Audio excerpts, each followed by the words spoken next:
Hey there, YouTube, is your out here with another reaction video. Today we got How War Made the Cigarette by Imperial. Let's get right into it, shall we? Hit it. When the First World War began, everything was about to change, and the cigarette was no exception. Before 1914, the cigarette was considered the vice of the underclass, of criminals, foreigners, outcasts and rogues.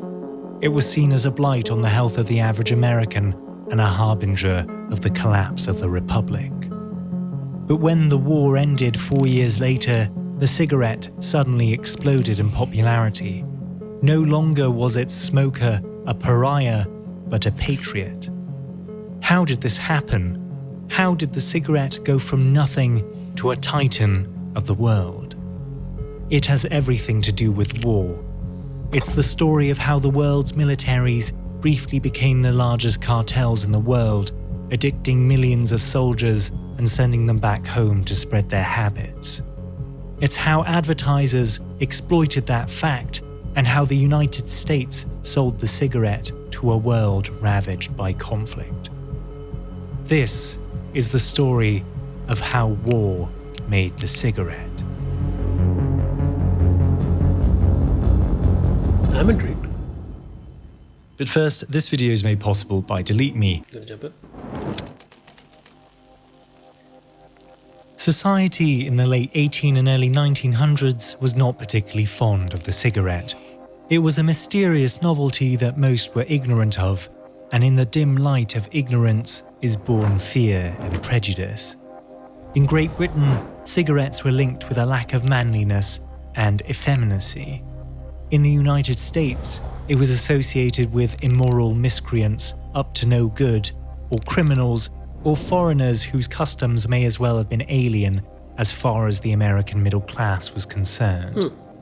Reflecting that mood, one particularly alarmist 1886 New York Times article wrote that, quote, "The decadence of Spain began when the Spaniards adopted cigarettes. And if this pernicious practice obtains among adult Americans, the ruin of the Republic is close at hand." I guarantee on one point that I will never probably see a sentence that so formally and elegantly well constructed in any of today's newspapers, by far. This is from a different time, that's for sure. Influential Americans such as Henry Ford also railed against the cigarette. In this 1914 pamphlet, he argues that if you study the history of almost any criminal, you will find that he is an inveterate cigarette smoker. Early health reformers too criticized an inveterate cigarette smoker. Boys who cigarettes train with bad company. They go to other smokers at the pool and rooms and saloons. The cigarette drags them down. Hence, if you can educate them to the dangers of smoking, will perform a service. And understandably, that is exactly the opposite. I mean, it's the similar premise, but it's the exact opposite problem you're facing in today's world, where it's almost as though people often prefer to get, it's not necessarily peer pressure to get into smoking, but when you do smoke, you go into like an area of smokers and you get to talk, you socialize with other smokers. So it's almost as though in today's world where people don't socialize as much as they used to, it's almost like a very nice little cheat code to go and smoke, and then you go and smoke with friends or anyone else you basically can talk to. And then that kind of like this smoking, like, conglomerate or this group that you build eventually helps you build a small little social circle to just discuss your daily problems or things that you go through on your day-to-day basis. So I understand where he's coming from in the 1914 for Henry Ford, but what fascinates me is smoking. And look, for all its detriments, of course, I'll be the first to say don't smoke 100%. But at the same time, you also see people coming in and saying, oh, smoking helps them focus better, helps them, less appetite. Kurzgesagt made an incredible video. I'll put the link to the description as well on why people even, you have to look at the positive sides of smoking before you look at the disastrous consequences. But you need to give credit where credit is due for what smoking does. It just is nowhere near worthwhile the consequences it brings to the table. It will kill you. But some people also look at that and basically say, hey, it's a habit that they get into. And it's one of those things that people always say, don't even try smoking. Don't even say, oh, I'm going to just try it out once. It's usually where you get caught up in these kind of vices. Like, it's almost always how do people say it? It's like the first time you take a drink, The second drink, the drink takes you is one saying for it. Like with alcohol, similar story with smoking, which is it's like the perfect habit, a bad habit basically. It's never good for you. Early health reformers too criticized the product on the basis that it was unhealthy and that it threatened to enfeeble an entire generation of young 100%. Americans who were seen to smoke it disproportionately. And the worst bit is it's not even just the smoker that's affected. If you go into like large places that have like areas where dedicated smoking, it's this peripheral effect of smoke that's still in the air, and that's still going to affect more people. The amount of countless stories you see of like people like either husbands or wives with their partners who smoke, and then the other partner goes in with lung cancer, like stage 3, stage 4 lung cancer, much later down their life, and it's because they were around the person that had the habit. And what can you do? Is what it is, man. Temperance activists likened the cigarette vice to that of alcohol and its destructive side effects, Society, yeah. creating the unenviable association with a product that would soon be outlawed in the entire country under prohibition. Yeah. But of course, the cigarette never met that fate. Between 1895 and 1921, 15 states banned cigarette sales, but those bans were short-lived. By 1927, they had all been repealed. In fact, in the face of all that opposition, between 1900 and 1920, per capita consumption saw an increase of more than 1,000%. Wow. The war against the cigarette never reached the same heights as the war against alcohol. Another conflict rudely derailed it before it could reach its peak: the First World War. The First World War caused a massive uptick in cigarette consumption in most participating countries. In the United Kingdom, consumption of the cigarette nearly doubled between 1914 and 1920, coming to represent the majority of tobacco sales. In France too, cigarette sales rose from 3.7 to 4.9 billion from 1913 to 1919, a 31% increase in 6 years. A year before war broke out in 1914, Germany produced roughly 13 billion cigarettes. When records became available again in 1925, they were producing 30.5 billion. Almost 3 times. The US was no exception. Its per capita consumption rates more than doubled between 1915 and 1920. Some estimates say it tripled. A significant cause of this increase was the popularity of cigarettes among soldiers. They were included in the rations of US, British, French and German servicemen as a means of improving morale. It's one of those things as well, like, you hear stories of like soldiers in different countries, and they'll definitely have like, they might not have cash on them, but they'll have 3 things: ammunition, chocolate, and cigarettes. You'd have those 3 things in their pockets. And it's told through so many stories that it's kind of ubiquitous. Like if you're going through war times, people will have cigarettes on hand. In the trenches. It was recognized early on that the nicotine present in a cigarette was an effective means of calming the nerves of soldiers. Right. It's a great stress reliever, helps you focus incredibly well, helps reduce your hunger. So many benefits of war that the side effects were basically either you die in war the next day, or you might as well take this to relieve those symptoms, and you try sorting the problems out later. Who were inescapably surrounded in every waking moment by all manner of calamity and catastrophe. And death, yeah. The cigarette was a solace in a sea of mayhem. A slim white and brown soldier standing rank and file in a trench-like box of its own, helping to wash away the misery of war. So militaries became drug dealers, addicting their soldiers to cigarettes, hoping to keep spirits high. Reflecting the importance the US Army placed on smoking, General John Pershing, the commander of the American Expeditionary Forces in Europe, stated, "You ask me what we need to win this war. I answer tobacco as much as bullets. Tobacco is as indispensable as the daily ration. We must have thousands of tons without delay." The British Minister of Food, David Thomas, also sang its praises. He said, Our men would eat a great deal more if they did not have tobacco, acknowledging that smoking reduced the appetite, and Famous thus effect. lowered the amount of food required by the average soldier. The cigarette just happened to be the most effective vehicle for the delivery of tobacco and nicotine. Small and compact, it was the natural choice over cigars or pipes in a logistics calculus. This, along with psychological and physiological effects that were deemed beneficial in wartime, meant it suddenly became a product very much in vogue. Indeed, even former temperance activists who had opposed cigarettes just prior to the war had suddenly changed their tunes. The Young Men's Christian Association, or YMCA, a formerly ardent opponent of smoking, whose founder stated cigarettes were, quote, a growing evil, was now actively handing them out to soldiers on the front lines and in military canteens. What was the rationale behind this change of heart? Well, smoking cigarettes was seen as relatively less harmful compared with the likes of alcoholism, prostitution, harder drugs and gambling. The YMCA reasoned that cigarettes could be used to keep soldiers away from these more sinister activities.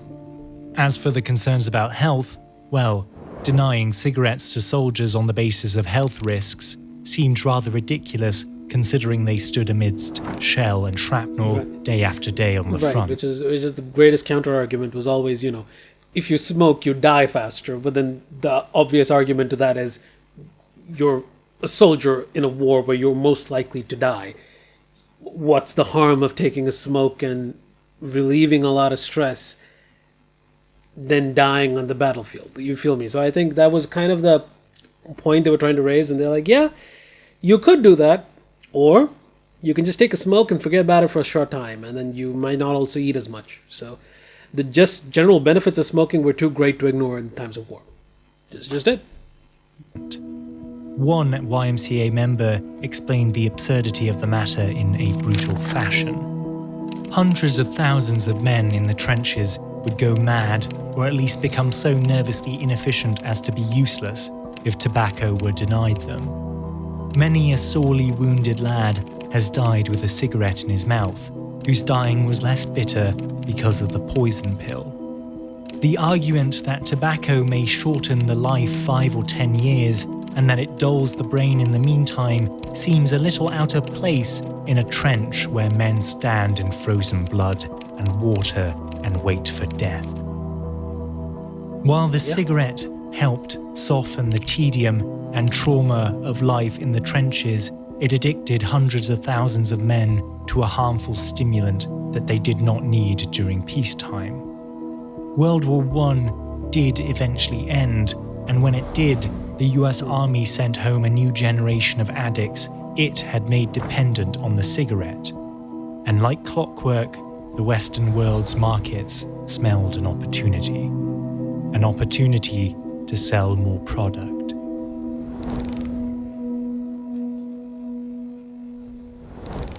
Benedict Crowell, the Assistant Director of War Munitions in the United States, estimated that 95% of all American soldiers used tobacco in one form or another during the war. Cigarette companies were aware of this, and they were eager to capture these potential new customers as soon as they came home from service abroad. The cigarette manufacturer Chesterfield released this set of adverts in January of 1919, just 2 months after the end of hostilities in Europe.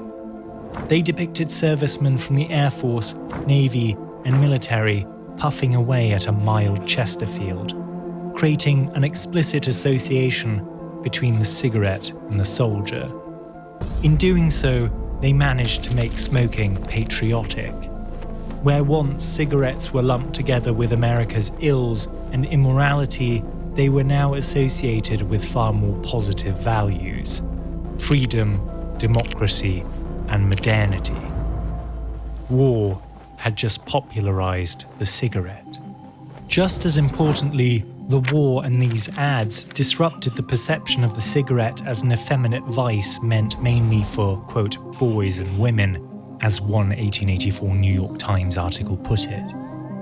Prior to the First World War, the pipe was seen as the manliest means of consuming tobacco, but now the cigarette had taken its place.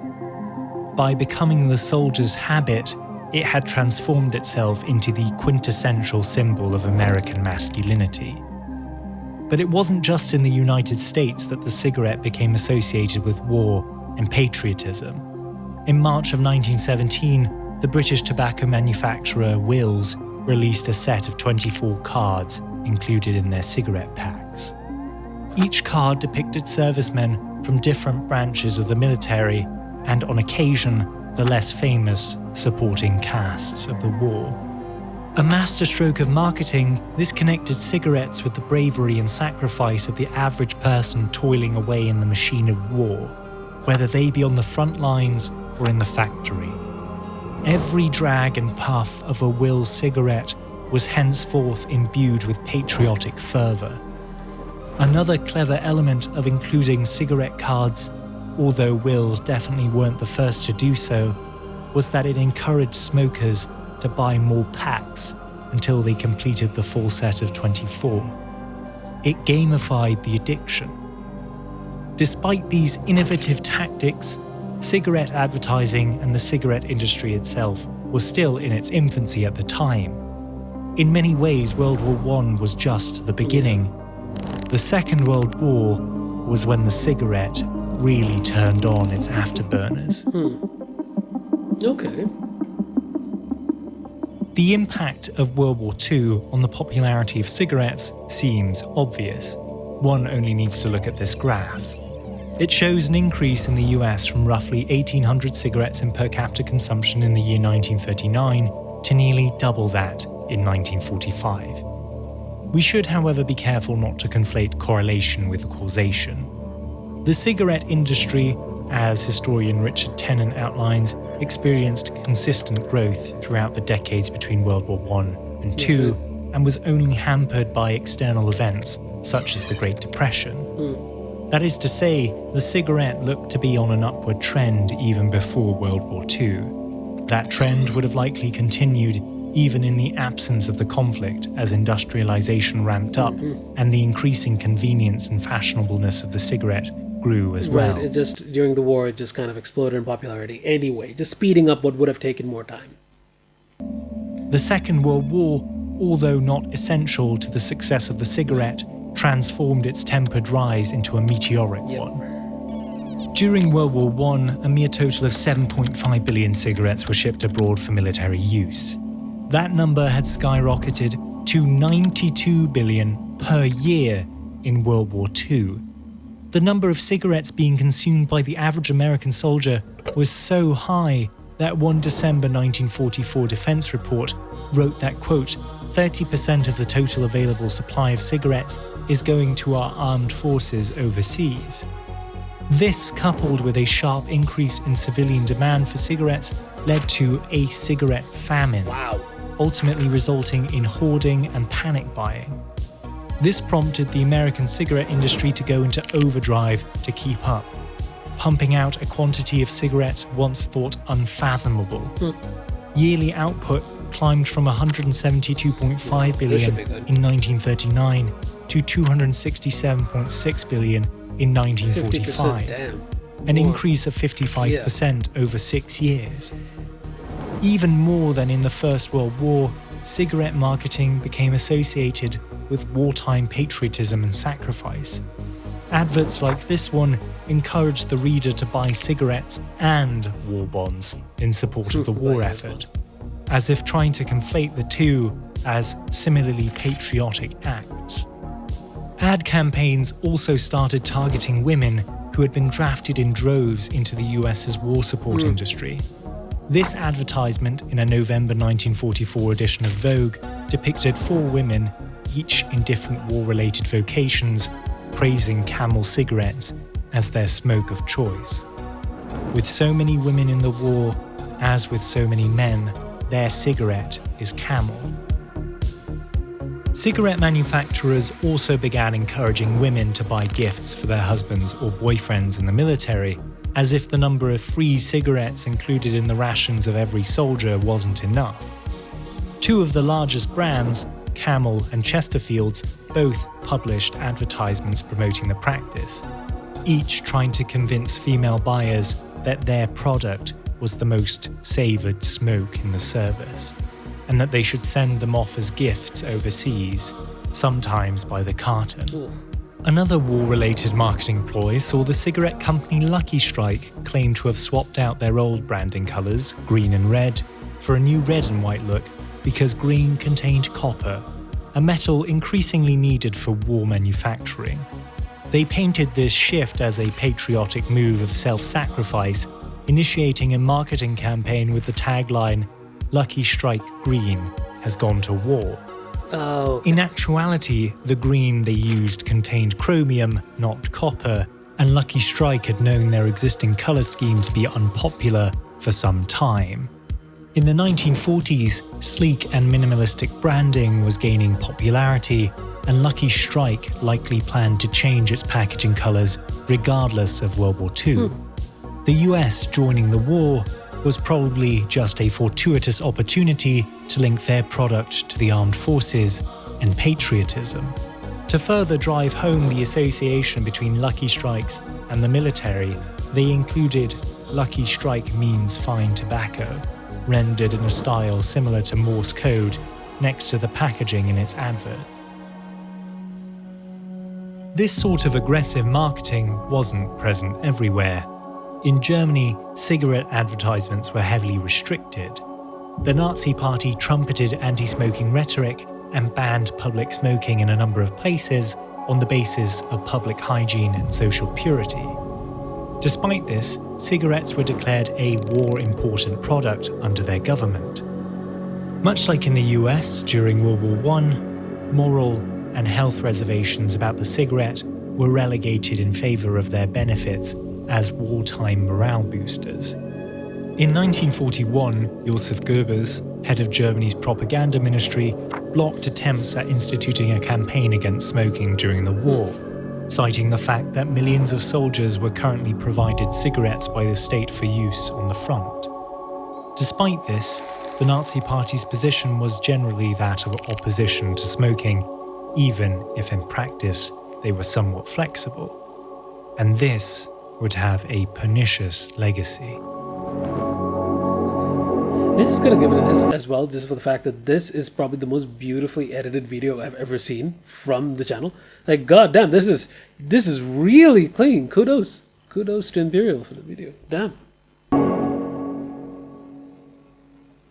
As a result of the Nazi aversion to the cigarette and their public criticism of the practice, post-war anti-smoking efforts became conflated with the authoritarianism of Nazi Germany. Pro-tobacco cigarette activists and marketers were quick to label public health campaigns against the cigarette as fascistic throwbacks to the Nazi era. This is theorized to have led to an increase in German cigarette consumption in the post-war period, as health efforts against tobacco were stigmatized. Elsewhere in Europe, the cigarette became more commonplace too. Under the Marshall Plan, a relief program designed to boost capitalist democracies and impede Soviet communism, 4.4% of all products shipped to Europe were tobacco-based between 1948 and 1951. One Virginia congressman, John W. Flanagan, a longtime industry advocate and lawmaker on account of his state being a large tobacco producer, argued that the distribution of the product would, quote, aid in eliminating or retarding the spread of ideologies antagonistic to democracy and to world peace. This, however, happened to be a great boon for the US tobacco industry, who, in their attempts to meet demands, overshot them and now had plenty of product lying around with few buyers in sight. Luckily for them, the US government was here to save the day. It bought excess supply and sent it off to Europe for free, hoping luxury goods such as tobacco would soften austere standards of living and restart the European economy. The flooding of American tobacco into the European market had its adverse effects, though. It undercut domestic manufacturing, most drastically in Greece, which saw one of its backbone industries threatened by cheap, subsidized tobacco. When Greece protested, the ECA, the organization tasked with carrying out the Marshall Plan, stated they were unable to make any accommodations due to pressure from the Southern tobacco lobby. Aside from that, the influx of this tobacco also helped reinforce a post-war culture of smoking the cigarette, as many governments came to rely on taxing it as a major source of their income. Between 1945 and the late 1980s, the cigarette came to represent around 80% of the world's tobacco consumption. While it has seen a decline in the United States since then, Europe remains to this day in the thrall of the little white and brown stick. This cigarette burns. Damn. While we may never know... And that is actually true. I don't think we've seen as much cigarette smoking amongst Americans as you have seen it amongst Europeans. That is fascinating. What the cigarette's growth would have looked like in the absence of two gigantic 20th century conflicts, we can say with a high degree of certainty that they certainly boosted its popularity. Many militaries in both World War I and II included cigarettes in the basic rations they gave to soldiers, from the Japanese to the Americans, the British to the Germans. The army became an incubator all around the world for the smoking habit, addicting generations of soldiers and releasing them into the world upon war's end, only to get their friends, families, and loved ones hooked on the stuff. In the process, the cigarette became socially acceptable, even patriotic, a fact advertisers exploited. After all, how could the cigarette be so bad if it helped the soldier fight against evil? Smoking during conflict became above all a tribal act, a signifier of conformity and solidarity, and a means by which to bond in difficult times. That culture was brought into peacetime as well. Being a cigarette smoker gave you credentials, made you part of an in-group. It was a means of unspoken social assimilation that spread all over the world. World War II specifically had some unforeseen consequences in Europe. The victorious United States intentionally helped to reinforce the cigarette habit through the likes of the Marshall Plan. Germany's defeat led to its population's rejection of fascism and anything even remotely resembling it. It just so happened that the Nazis weren't fans of the cigarette, and as a result, opposition to smoking acquired a burdensome association with authoritarianism, helping it grow unopposed in Germany. Finally, both world wars led to an increasingly globalized and interconnected world, opening new markets and facilitating an intercontinental cigarette trade that was primed to spread the habit and its myriad health risks all over the world.